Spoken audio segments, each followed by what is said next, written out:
Forget about using AI to generate images, forget about videos too. Instead, imagine using AI to generate real-time worlds that you can control and explore like a video game. AI is finally reaching dream stage, with many of the same weird telltale quirks and limitations. These are videos made using Google's Genie 2 model. Now remember, just 9 months ago, Genie 1 looked like this. Just like primitive games from the 80s and 90s comprising of primitive blobby sprites and simple-looking parallax backdrops. But now with Genie 2, it looks more like a modern game, albeit still slightly wibbly. The thing I've learned from covering AI, which I'll touch on more later in the video, is how quickly it's progressing. This video you're watching doesn't have a long shelf life because people revisiting it in a few months or years' time will be like, so what? With the power of hindsight, and with knowledge of what comes after. But it's still very important to document how we feel in the here and now, approaching this moment from the past, and I think I can speak for everybody when I say, looking at this tech, it would be cool to test it out, to give it an image and to turn it into an explorable game and to test its limitations for ourselves. How good are the graphics? How stable is the world that it creates? And as a bit of a gamer, how responsive is the frame rate, given it's got to do all this in real time? We don't even have to play it ourselves, we can get the AI agent to play it all for us. There can even be other AI characters in these simulations. One of the examples conjures up a ghost out of nowhere. Is that a glitch in the Matrix? Is it the Matrix? Are we simulating matrices inside our own matrix? How deep does this rabbit hole go? And how do I get off the ride? So, Genie 2 is a world model, meaning that it simulates a world including lighting, animation, physics, model behaviours, and the ability to navigate around it and to jump and to swim, sometimes with hilarious results. It's kind of weird that an AI model designed to simulate a world borrows so heavily on games for its training and results. There's a first-person Doom-style experience, an isometric, cartoony magic kind of game, and a racing game, not too dissimilar to the one seen in Sora's AI video thing recently. Only now it's interactive. The problem with all this stuff is temporal stability, because just like a dream, it's all too easy for AI to forget about stuff the moment it's out of frame, or for something to morph into something else. Google claims that Genie 2 can maintain a consistent world for up to a minute, though of course it comes with many compromises, with coherent details becoming not so coherent as they move across the screen, and with it failing to convert aspects of the original image into a suitable 3D object. They show the same scenes started at the same point, but then explored in 3 different directions, just to show how powerful this technology is at generating a world as it goes along, but I'm not sure how much of a victory that is when the world beyond the frame is still entirely different every time you load it up. So you can pick holes in the simulation, but it's still a marked step up from what came previously, and it's undertaking something insanely complex in real time. But then we're making the mistake of comparing all this against something pre-existing, instead of judging it on its own merits. So what are its own merits?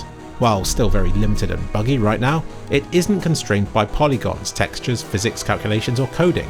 It is, in effect, potentially far more robust than any human-crafted environment. It seems silly to say this right now when it's clearly far more limited than many human-crafted environments. But it doesn't really make sense to judge this technology's cons on the pros of what we had already. Instead, we should be looking at how the pros of this new technology can enable us to do stuff that was previously impossible, since that is likely what it will be used for. It's sort of like how ray tracing in games did away with all the compromises we used to have to do to fake those effects, or how quantum computing just follows different rules from conventional computing. As a layman, we have no option but to compare these things with what came before, but that's missing the point of these new things and what they bring to the table. But you can already easily extrapolate AI's newfound abilities and see clear, beneficial use cases for all these new things in the not too distant future. For instance, I think this new Genie 2 model could be used for prototyping. If you're making a movie and want to convey to the actors or CGI artists or whatever how you want a scene to look, you can mess about with it until you find a prompt that conveys how you want a scene to look and to behave, until you find one that does it better than you can do with your words alone, and then you can share that with them instead. Almost like a glamorized emoji. It could birth a new type of media online. Forget about sharing photos and videos, what about interactive videos? I mean, yeah, we have 3D models online already, but crafted without the need for 3D modeling. Funnily enough, games are the one thing I don't see it replacing anytime soon. A certain type of game, perhaps, like a Myst-like exploration one, or maybe the AI model would be used just to deal with a particular aspect of a game, like to draw the environment in a game like Skyrim, or to apply photorealistic materials over primitive 3D environments like you've seen in all those GTA videos on YouTube already. But while AI is used to do that, Maybe they'd keep the game's mechanisms and coding separate to these AI models. We're beginning to see models upon models. These environments you see here are born from a single AI-generated image, for instance. Is it such a leap to suggest a text-based adventure game could use AI to become a visual experience? We're only scratching the surface of what this could become. And with the advent of AI, it all feels like cheating to me. I see it flooding everywhere, generating controversial articles on subpar news sites, clogging up image search engines, creeping into social media pretending to be real people with real opinions. I'm being told now I have to have a secret code word to share with friends and family so they know it's me, just in case somebody tries to use an AI voice pretending to be me to extort the people that I know. Just 2.5 years ago, I covered DALL-E Mini, a super primitive picture generating model, and the comments I got back then are intriguing. They're actually quite positive. Most of them excited to give it a go, and with nobody being that critical of what those primitive blobby images would end up being used for.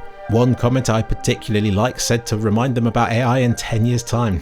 He's probably been reminded of it a few times since, but it's telling he thought 10 years was a reasonable estimate back then. And this progress seems to be progressing at an increasingly accelerated rate. So what can I say? Let's enjoy the novelty while we still can.